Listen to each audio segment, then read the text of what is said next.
Ouça agora o programa Fonte de Esperança, uma meditação diária sobre os problemas decorrentes do dia a dia. Áudio número 65 da série que tem como tema Tudo muda, pecado continua sendo pecado. Hoje daremos sequência ao estudo do pecado das relações sexuais ilícitas. Dentre elas, destacamos o pecado da homossexualidade. Se até alguns anos atrás o relacionamento homossexual era inaceitável por grande parte da sociedade ocidental, agora, portanto, é legitimado, apreciado e difundido pela grande mídia secular e pelos meios de comunicação modernos. Na atualidade, a homossexualidade é simpatizada e defendida publicamente com muita veemência por artistas, intelectuais, políticos e por uma boa parte da sociedade. É amparada por leis e por algumas ciências. Dentro do campo teológico, a prática homossexual está sendo defendida até por vertentes interpretativas da teologia moderna contemporânea, a qual, erradamente, ao mal chamam bem e ao bem mal, que fazem das trevas luz e da luz trevas, e fazem do amargo doce e do doce amargo. Mencionando os impulsos e os desejos sexuais humanos, muitas são as pessoas que alegam ser preciso satisfazê-los e jamais contê-los. Dizem que as pessoas não devem se importar de que forma será feito, e nem com qual parceiro ou parceira, e nem ainda o lugar que isso vai acontecer, independente de circunstâncias e de opiniões contrárias. Argumentam também que as pessoas estão vivendo novos tempos, onde o que prevalece é o livre pensamento comum, abre aspas, faça o que quiser e com quem quiser, basta querer, fecha aspas. Entretanto, para a Bíblia, esses preceitos humanos são perecíveis. Sob a clareza de uma interpretação bíblica e sob uma real aceitação dos ensinamentos bíblicos, nota-se que a prática da homossexualidade é a realização de um desejo inconveniente e de uma satisfação indevida. E se é indevida, pode-se dizer que é uma concupiscência da carne, baseada em 1 João 2, verso 16.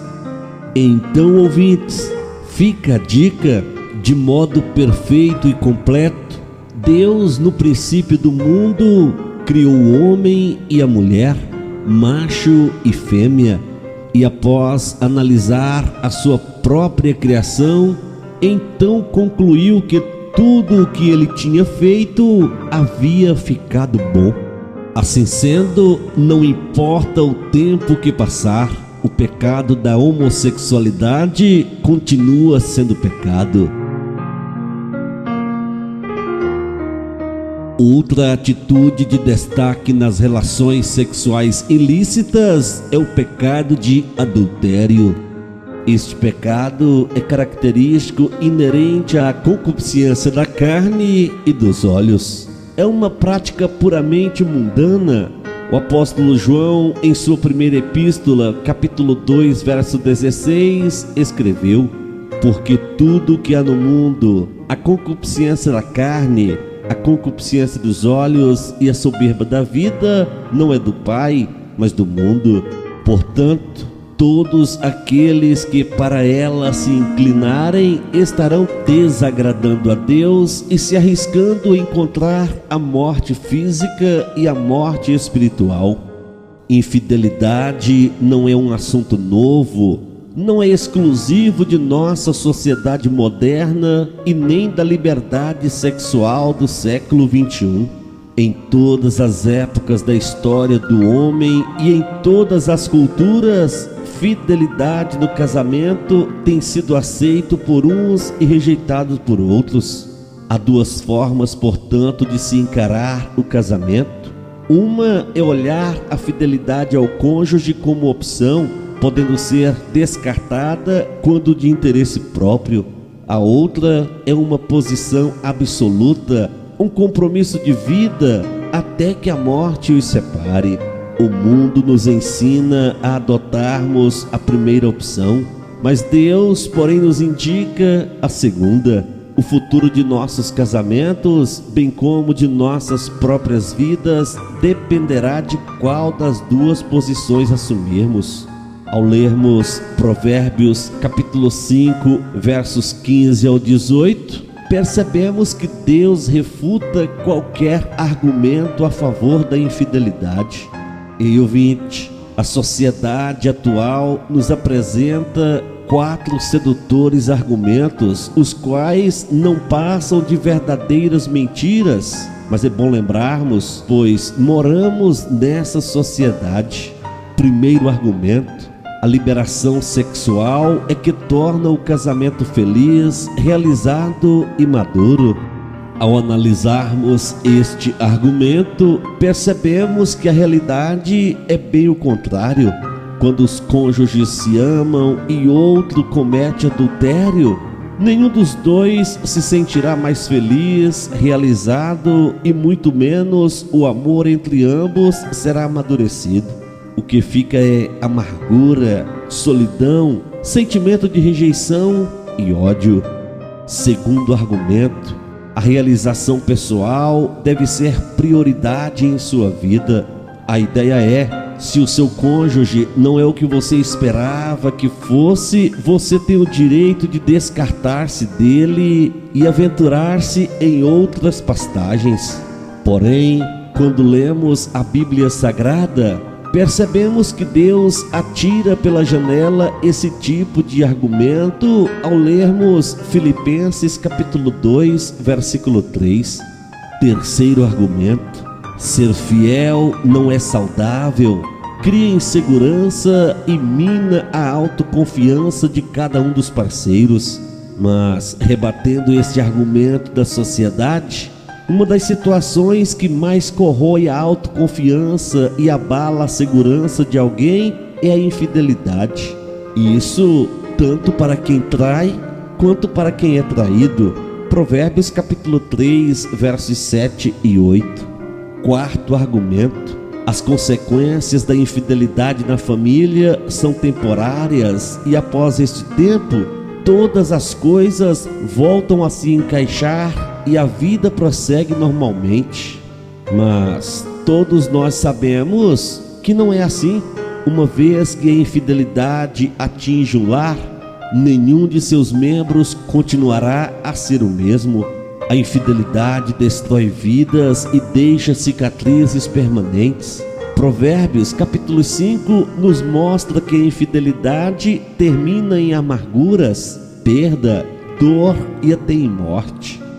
Então, ouvintes, fica a dica: se o casamento entrou no estágio de esquecimento ou talvez já tenha morrido, o caminho não é a infidelidade.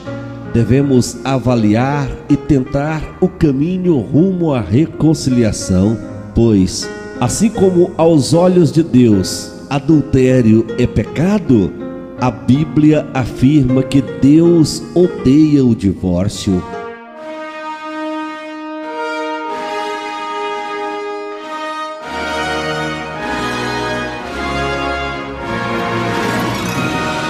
Eleve o seu pensamento a Deus e vamos falar com Ele em oração.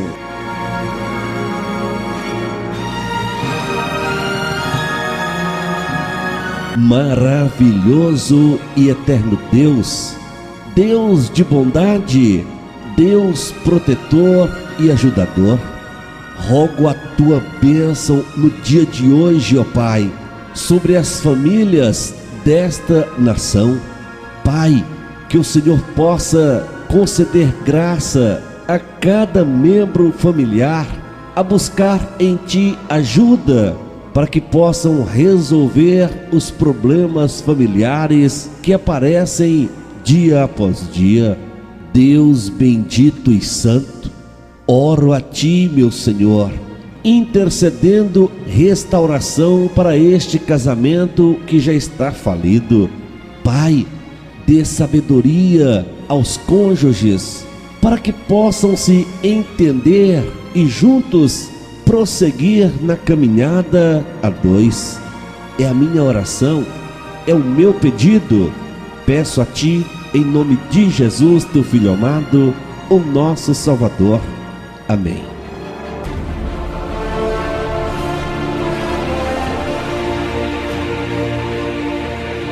Não perca no programa de amanhã a continuidade do estudo sobre o pecado das relações sexuais ilícitas.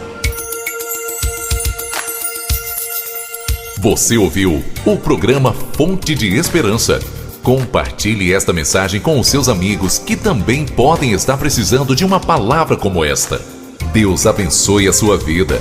Se você queira receber áudios semelhantes a este, envie o seu contato pelo WhatsApp 62 98499 0001.